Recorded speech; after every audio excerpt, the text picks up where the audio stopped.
PM Modi और Trump के बीच किन मुद्दों को लेकर बातचीत हुई वो तो हम आपसे समझेंगे ही, लेकिन साथ ही ट्रंप ने कभी भारत को नर्क बताया था, लेकिन G7 में उन्होंने पीएम मोदी की जमकर तारीफ की और यहां तक कि पीएम मोदी को देवदूत तक कह दिया।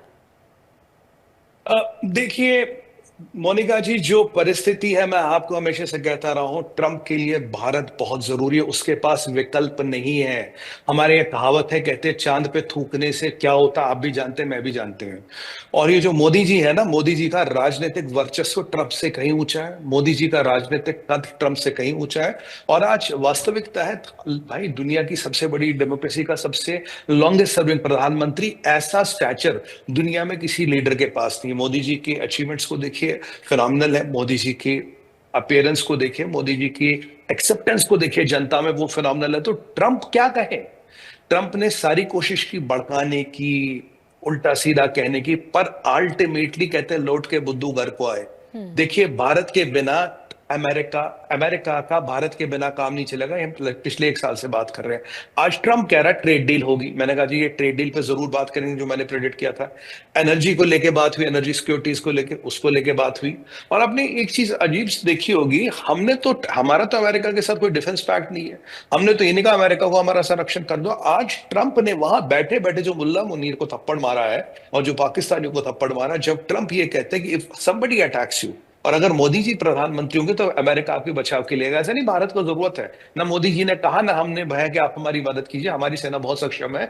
पर ट्रंप का खुद कहना, यानी कि ये मैसेज किसको? ये मैसेज है पाकिस्तान को, ये मैसेज है चाइना को। ये जो मुल्ला मुनीर ट्रंप की दलाली कर रहा था, आज देखिए उसके मुंह पे थप्पड़ मार दिया, क्योंकि उसका लगभग लगभग ईरान का काम हो रहा है, तो उसको अब उसकी कोई जरूरत नहीं है। इसके अलावा ट्रेड को लेके बात कीजिए, एनर्जी को लेके बात कीजिए, उनसे मोबिलिटी को लेके सवाल पूछा गया। H1B को लेकर एनर्जी हम कर रहे हैं, भारत के साथ व्यापार बढ़ाना, कल्चर बनाना, टाइप्स बनाने। मोदी जी को तो देवदूत कहा। भाई अब मोदी जी क्या, मोदी जी बड़े शांत स्वभाव के व्यक्ति है, कहते बट जब ये बोलते हैं तो इनसे बड़ा नेगोशिएटर कोई नहीं। जब ट्रेड डील करो इनके साथ तो इनसे बड़ा ट्रेडर कोई नहीं। तो ये तो ट्रंप मानता है ना। और देखिए, जिस शालीनता से, मैं हमेशा आपके चैनल पे कहता रहूं, जिस शालीनता से मोदी जी ने परिस्थितियों को संभाला, परिस्थितियों को कंट्रोल किया है, ये सराहनीय है। क्योंकि अमेरिकन हमें प्रोवोक कर रहे थे और हमारे अपोजिशन के लोग कर रहे हैं, ट्रंप को ऐसा कह दो, अरे ट्रेड डील बंद कर दो, अरे अपाची लेना बंद कर दो। मैंने कहा नहीं भाई, उससे हमारा नुकसान होगा। अरे रिट्रोस्पेक्टिव टैरिफ लगाओ। मैंने कहा हमारी अर्थव्यवस्था का नुकसान होगा। आज भी वास्तविकता ये है, ट्रंप अगर 1.5% से बढ़ रहे हैं, हम 6.5-7% से बढ़ रहे हैं। ट्रंप ये जानता आने वाले 100 साल की संपन्नता भारत में है। भारत के बिना ट्रंप की इकोनॉमी का काम नहीं चलने वाला। और सही बात यह है, देखिए 2 साल बाद ट्रंप खत्म, वो फिर प्रेसिडेंट नहीं बन सकते। प्रभु की इच्छा रही तो मोदी जी 2029 में भी प्रधानमंत्री बनेंगे और देश की सेवा करेंगे। तो ट्रंप की मैं कहना नहीं चाहता, अगर मैं बड़ी क्रूर भाषा में कहूं, ट्रंप की एक्सपायरी डेट 2 साल बाद है। मोदी जी की कोई एक्सपायरी डेट नहीं है। मोदी जी का शासन, प्रशासन और सानिध्य देश को मिलता रहेगा। इसीलिए जहां राजनीतिक वर्चस्व की बात करें, वो समझ गए कि मोदी जी का स्टैचर बहुत बड़ा है और बहुत ही बड़ी जो चीज है वो यहां दिखने को मिल रही है। तो यही बात आप देख सकते हैं, ये आप देख सकते हैं कि ये हो रहा है जी। यानी सुमित जी, ट्रंप ये मान चुके हैं, समझ चुके हैं कि पीएम मोदी के लिए नेशन सबसे फर्स्ट है। देखिए, ये उन्होंने कल कहा भी, कहा कि मोदी जी लव्स भारत और Modi ji even loves people of America. फिर हाउडी मोदी की याद दिला रहे थे, नमस्ते ट्रंप की याद दिला रहे थे। क्योंकि देखिए, अगर मोदी जी नेगोशिएट कर रहे हैं आपके और मेरे लिए तो कर रहे हैं। अगर मोदी जी टफ नेगोशिएटर है, उनका अपना परिवार तो है नहीं, अपने लिए थोड़ी ना कर रहे हैं। उनके कोई विदेश में अकाउंट तो है नहीं, कोई उनके विदेश में रिश्तेदार तो रहते नहीं बाकी कुछ लोगों की तरह। वो आपके और हमारे लिए नेगोशिएट करे, वो देश के लिए नेगोशिएट करे। और उन्होंने कहा कि Modi ji loves people of India, यानी कि भारत के लोगों से प्रेम है और भारत से प्रेम है, भारतीयता से प्रेम है। ये तो खुद ट्रंप ने कहा।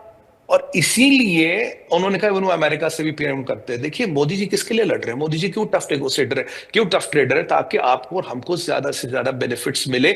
इसका मोहर ट्रंप ने भी लगाई। और भाई, जब तक मोदी है, भारत आपके साथ खड़ा रहेगा। यानी कि एक मैसेज ये भी दिया, कल को मान लीजिए, वैसे तो संभव है नहीं आने वाले 35-40 साल तक राहुल गांधी प्रधानमंत्री बने, तो अमेरिका की जो रिलेशन भारत के साथ है, ये कंप्लीटली यूटर्न लेंगी। ये रिलेशन मोदी के कारण है, भारत और मोदी का मिला हुआ रिलेशन है। मोदी फैक्टर इसमें बड़ा इंपॉर्टेंट इंपॉर्टेंट है, बिल्कुल क्लियर कर दिया।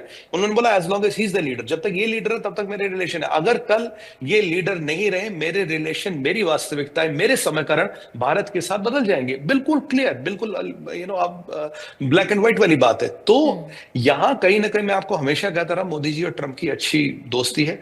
देखिए, ट्रंप भी एक नेगोशिएटर है, मोदी जी उनसे बड़े नेगोशिएटर है। कई बार भाई अहम टकराता, कई बार मतलब द्वंद्व होता, पर अल्टीमेटली ट्रंप हो या कोई और नेता हो, उसको ये जरूर पता कि मोदी से बड़ा राष्ट्रवादी कोई है नहीं, कि यहां अब कोई ये मामा का अतुरुचि का अकाउंट डिफ्रीज करने किसी हंसराज भारद्वाज को लंदन नहीं भेजा जाएगा, ये सबको पता है। ये आज सीआईए हो, ये आज ट्रंप हो, या आज दुनिया का कोई भी बड़ा नेता हो। मैं आपको बताऊं, जब मोदी आए थे 2014 में, सीआईए जब भी कोई नया लीडर आता है तो एक रिपोर्ट देते हैं।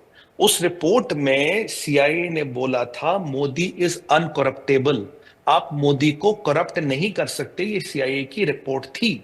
और अब देखिए वो बिल्कुल सच होती जा रही है। आज ट्रंप खुद एक्नॉलेज कर रहा है, दुनिया के स्टेज पे एक्नॉलेज कर रहा है। और ट्रंप किस नेता के लिए ऐसे बोलते हैं? ट्रंप ऐसे किसी नेता के लिए नहीं बोलते।